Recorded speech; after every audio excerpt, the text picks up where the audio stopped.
Who's that guy with all the gray in his beard? How are you? Good. Fun to be back. Got a lot of changed faces. I think there's 5 or 6 guys kind of left on that team. I love being in this building. I shared with them the first time I was not employed and played here, I would still make that drive and get on 150 highway and be like, oh yeah, I don't work there anymore, which is a good thing because I got to be in these halls for a long time. Special seeing all the coaches, Coach Reed, Tobe, like everybody, Spags. You know, he got there at the tail end of my career, and he's been a special person to me too.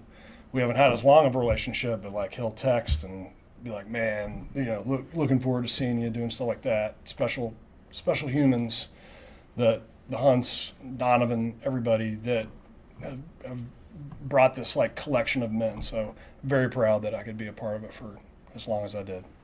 How did this come about to do the retirement sign contract? Yeah, I mean, I've obviously been like done and retired and stuff, but it was something that they had always talked about. And I think every year, you know, they're pushing for championships, and I think there has to be a certain quota for things. And so it just hadn't worked out. I've been busy the last 2 years coaching at Tennessee on that special team staff with kickers and punters and snappers, holders, like the whole, you know, quality control of that. So I just hadn't been able to make it back when it was to bang the drum or like do some philanthropy stuff. And so this just worked out perfect timing. We had a couple days off and got to see all my buddies again. It's fun. Sounds like you got one more punt at practice, and I did. Not so bad. What can you describe that? Well, the first one he purposely snapped at my feet, but practical joker, so like that's going to happen to you. But it was good to see those guys again. Ugly, probably an ugly punt, but it was the result that I wanted. I'll say that. But good to be back again. I kick and practice a lot and stuff to our return guys. I've taken everything that Dave Tobe did and try to instill it in like our punt returners, our kick returners, which is just great. Somebody that has mastered the special teams game. And I mean, dude's a head coach, but a special teams coach, right? Like the best there ever was. And same thing for Reed. Coach Reed came in. I remember candid conversations of, you know, him saying, you got to have an ego to be in this business. And, you've heard him say, like, let your personality show. He wanted everybody to be themselves as long as it was, helpful for the team. And so it's good being back with all those guys, get the last punt, got the Colquitt jersey. That was clever. All the games you played for the Chiefs over the years, was the last one your favorite of all those? Yeah, I mean, the Super Bowl, obviously. I mean, that's the bucket list. Everybody's, pushing to try to get that. A lot of guys, Bruce, like guys that didn't get championships that you're like, he deserves one. And so I'm very lucky that we had just a group of guys that, Kelsey still playing at a high level, and Pat came in, and you could see that right off the bat. Him coming in, and man, before the ball gets to apex, it's like that's a touchdown. Like they can't guard that many people on the field. And the Super Bowl was like that. It was out of body experience, but I think my favorite was that first like AFC championship, the Lamar Hunt Trophy. Watching the Hunts kids that I used to like carry on the sidelines and like hug for good luck on the sidelines, now like grown and appreciating. There's a lot of guys in this room right here I'm looking at that saw some crazy football here, and man, from 13 on, it's been a whole different script. So it's so fun to watch it play out. I mean, people are saying like it's scripted. You did this, like no, they're just really freaking good. So that's the AFC Championship game was just the pinnacle, the most emotional, because it's like sorry, probably the first time where you like actually look out. You're not like so engaged in like, don't look at the fans, concentrate on your job, give the defense a long field, keep the field goal kicker employed, like all those things. And then you look up in the stands and everybody's just, it's like a religious experience. What about those years before Andy got here? There were 8 or 10 of them for you before this coaching staff got here.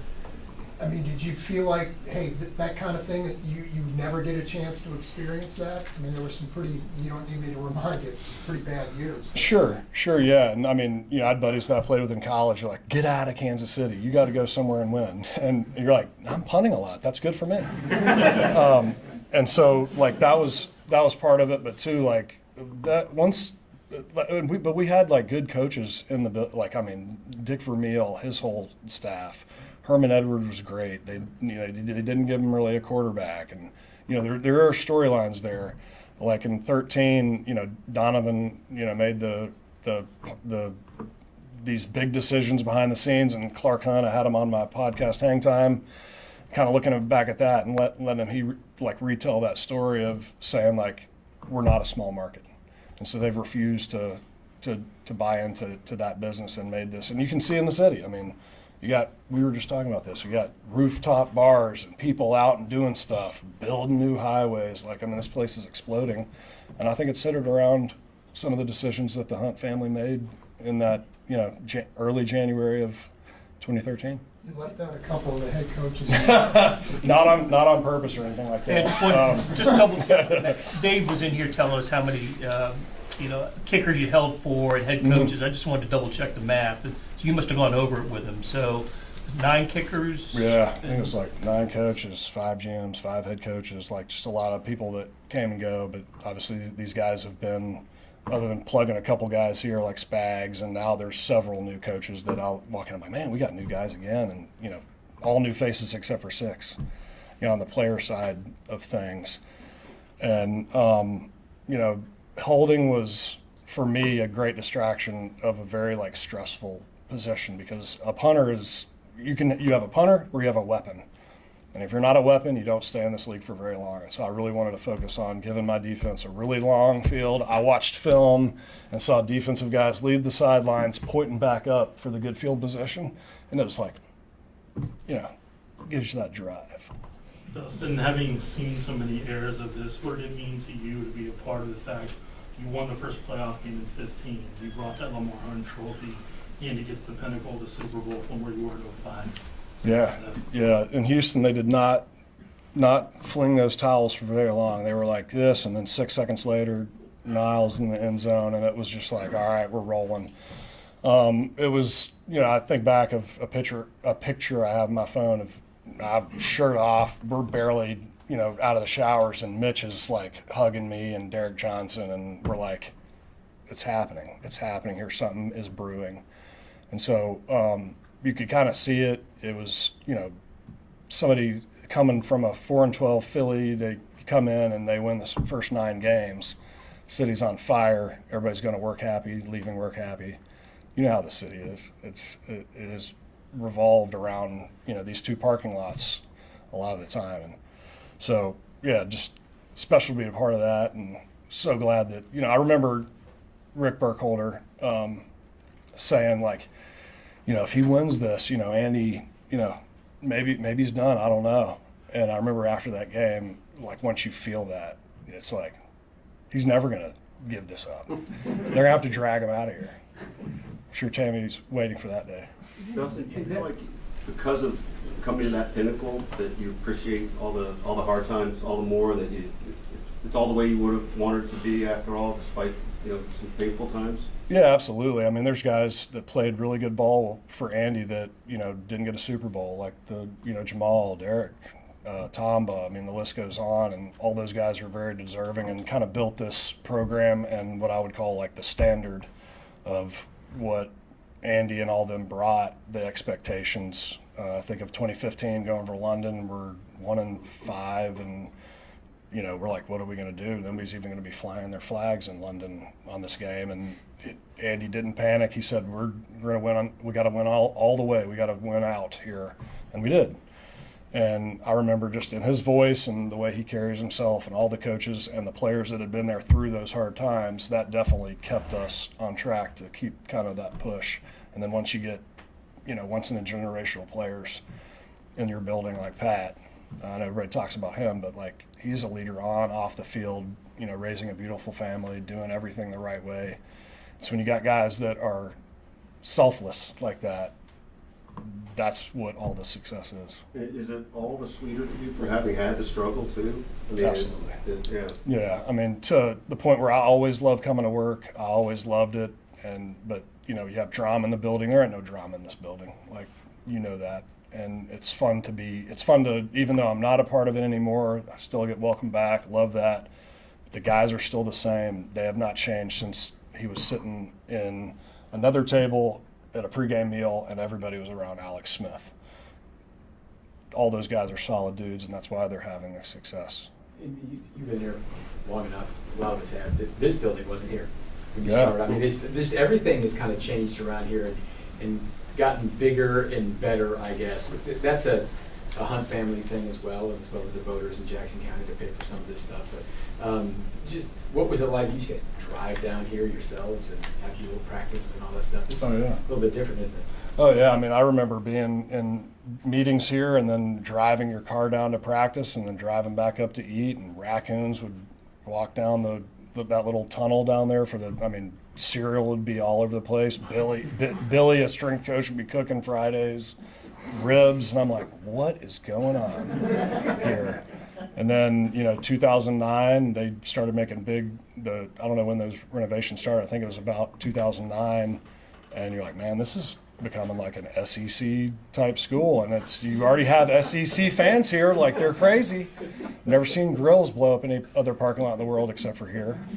And, just to see the growth around this place and for people in the public to be able to come in here and get treated like in the facility like that. I mean, the Chiefs have always been huge in the community, but like that was preached by Dick Vermeil, Carl Peterson, the Hunts. Like in your contract, you're doing 5 things and you'll end up doing 50. So I want you to see that, but you'll do more. And it's just the people of this town. But love seeing the growth. They're doing like a player thing. I wish I could have been a part of that. That'd have been a cool place for me to hang out. I wouldn't have gotten in so much trouble pranking people. But yeah, it's fun watching to see like what we dealt with. The first time I sat in the locker room down here, we were doubled up, and I put my clothes on the back of a pop-up chair, and Willie Rofe sat on it, and everything was just soaking wet. I had to like get a whole new everything was got like my khaki shorts were like part stone, part like black. I don't know. It was like just like wet, and now it's like, it's state of the art. So totally Did you changed. send Willie the bill? Huh? Did you send Willie the bill for some new clothes? No, he did it once to me in New York too. He sat on my suit and I had to wear a jumpsuit home. It was like, they do those like hey, O-line, get over here, whiteboard. So they pull all the chairs and my suit was draped on the thing. I didn't even have, visiting lockers back then were back then, God, wasn't that long ago. But like they pull the chairs over and he just sits down, stuff like that, gets up. So I get after the game and I'm like, that suit was brown. Now it's like a really dark brown from total sweating it out. So If you could pinpoint one thing when Andy Reid got here to change the culture, what would it be? I just think he just did. I mean, they had cleaned house, I think, just on the business side. He broke down literally physical wall of the business and football and said, we are all a family, we're all in this together. He made everybody realize that like we have to do this together. If you don't do this, he's got to do it, and it makes it easy if everybody's working together. The physical walls is what I think we felt here prior to Andy Reid and all of these guys getting here into town. And here it's just the big family. Maybe cliche, but he had a standard of when you come here to work, we want you to enjoy coming here. We want you to make the most money as you can. We're not holding back on that. We're going to push the pedal to the metal, and we're going for championships. If you don't want to do that, you don't need to be here. Last two, Matt. You mentioned the pranks. Do you have any favorites that you pulled over the years? Camera-friendly version of that was, and how a lot of that came about is me and Christia were having like kids every 19 to 22 months, super tired, and the only time I really got to sleep well would be like on the road. And the bed checks at 11. Is it still at 11? Yeah. It's so dumb. And so like I would fall asleep at 9 because I'm exhausted from all week, like I'll do the dream feed and all that stuff. And so I'd be like, do not knock on my door. I'm not going to be leaving. As soon as the meeting's over, we watch the highlight film, I'm going to bed. Well, they'd come and like, Colquitt. So I just, and they'd open the door, make sure you're physically there. And so I would just be naked. And I stopped getting checked because it was like, it wasn't anything personal, well, some of it was just then the guys were like, hey, you got to get this guy. Then it became a whole thing. But it was more of, I wanted sleep finally.